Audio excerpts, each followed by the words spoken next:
अरे देवा, आजोबा पण तयार झाले. म्हणजे ताई, आता तू झाशीत दासी बनायला जाणार. तुझे खुशीचे दिवस संपलेत मोतीबाई. लच्छ साहेबा, आपण आमच्याशी नेहमी अशा कुचकटपणे का बोलत असता? शायद तुला माहित नाहीये, राजा गंगाधररावांनी मणिकर्णिकेशी शादी करायचा फैसला केला आहे. आता शोधा इथून नवा रस्ता. नाही मी झाशीतून कुठे जाणार आणि नाही त्यांच्या दिलातून. समजलत ना? गंगाच्या दिलावर मोतीचा हार टाकला गेला आहे.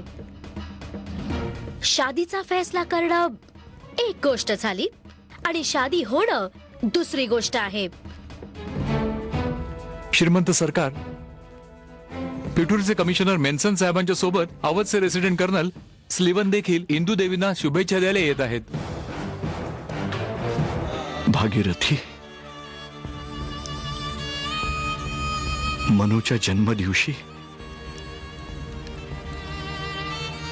तू तिच्या पित्याला हेच वस्त्र दिलं होतंस ना? श्रीमानजी, सरकाराने आपणाकरिता पाठवलंय. मी बाजीराव. आमच्या मणिकर्णिकेचा विवाह गंगाधर रावांसोबत होण्यास स्वीकृती देतोय. तुम्ही काय या बाजीरावाला इतका स्वार्थी समजता काय की गंगाधर रावांशी संबंध खराब असल्याने आम्ही आमच्या छकुलीचं उज्ज्वल भवितव्य पणास लावू का? या सेवकाने मनूला स्वतःपेक्षा अधिक आपली पुत्री समजली आहे.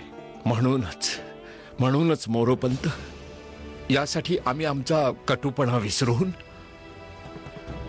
हा संबंध स्वीकारला आहे. आपण तर होणाऱ्या महाराणीचे पिता आहात. आपण काय बोलत आहात श्रीमंत सरकार?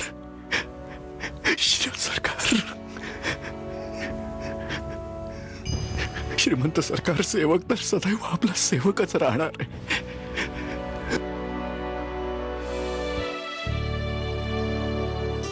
इडा पिडा टाउनो.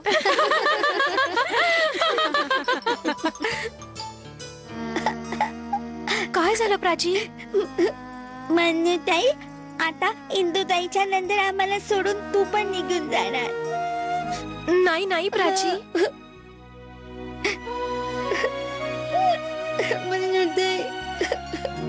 तुम्ही सगळ्या इंदूला भेटलात का? हो हो, भेटलो आम्ही. हो हो. सुखी राहा.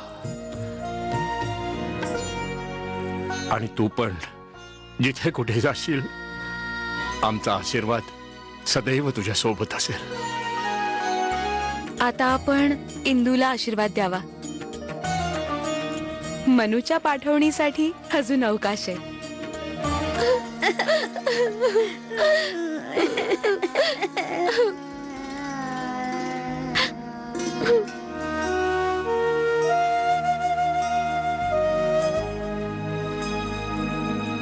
मोरोपंत, मी अजून मनूला काहीही सांगितलेलं नाहीये.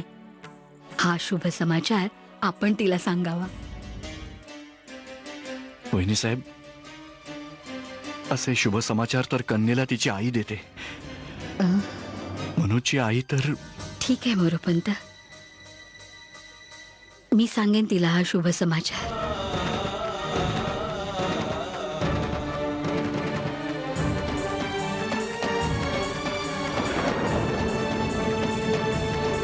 पहा तरी आजोबा कसे हसत हसत गप्पा मारतायत. आजोबा पण आम्ही झाशीची दासी बनणार म्हणून किती प्रसन्न आहेत.